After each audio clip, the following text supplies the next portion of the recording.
What up, boys, and welcome back to yet another video. So in this video, we're taking a look at a gathering route that's really popping off. It's very popular, and it's the one that I use when I want to go and focus on a lot of veins and herbs per hour for my XP, because I'm just camping my gathering tunes, getting them rested XP, and then leveling through gathering. Now, before we take a look at it, I do want to say a massive thank you for all the support on the complete gold guide for Mist of Pandaria.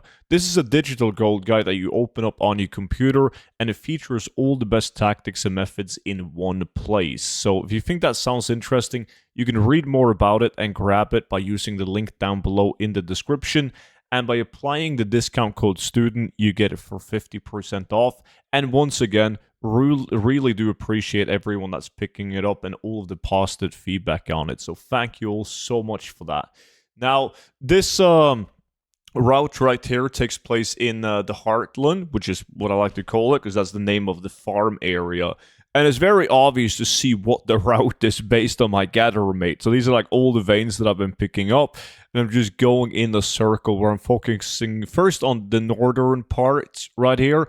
And then I go down to the southern part on my way back up. And I just do laps like that constantly. Now, when it comes to gold per hour, I definitely choose to not use like a gold per hour on this location, because like when I did this live on my stream, I was averaging like 14,000 gold per hour. But obviously, ever since then, the gold per hour has changed because prices are going down. There's more competition, etc. So as of the recording of this, when I was doing it, it was down to like 8,000 gold per hour. And by the time this video makes it out, it might be even lower, it might be higher. It really depends on, do you play US, do you play EU, what realm do you play on, or how much competition do you have, and so on. So this farm early in the morning, late at night, when there's not that much competition, absolutely insane, because as you can tell by the clip right here, there's just so many spawn points. It's really good. Now, the materials that you're going to get from this location, there's 3 different ones. You're obviously going to be picking up ghost iron ore. You're also going to get the green tea leaf, and then you can get the silkweed at these watery farm patches right here. But just overall, an extremely good herbalism and mining route. Now, I do have a couple of more mining and herbalism route. I've already featured a couple in Dread Waste, Kunlai Summit, and so on.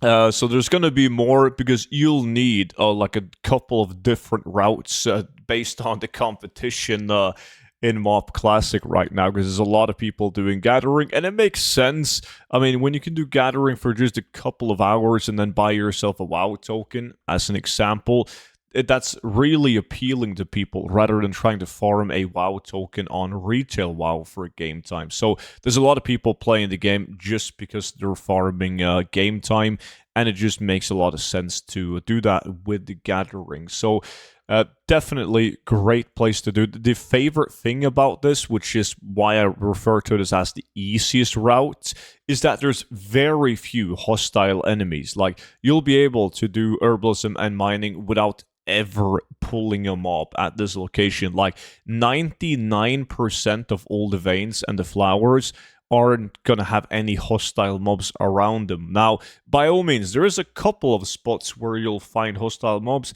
but you will just, after one lap, you'll quickly learn like which veins and flowers that you don't want to touch, even though they're up, because you're gonna end up pulling a mob by doing so. So 99% of everything doesn't require you to ever engage in combat, which is nice if you're doing like me and you have a designated gathering tune, maybe even a low level like this guy, and really bad gear. So engaging in mobs is going to slow the gold per hour down drastically.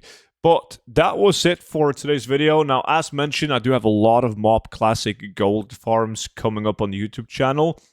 So just make sure that you are subscribed to the YouTube channel if you want to see those videos when they get uploaded. And if you want everything gathered in one place, once again, the complete gold guide for Mist of Pandaria is definitely the thing to pick up. Link down below in the description. With that being said, I appreciate you all watching, and I will see you all back in at tomorrow's video. But until then, bye-bye.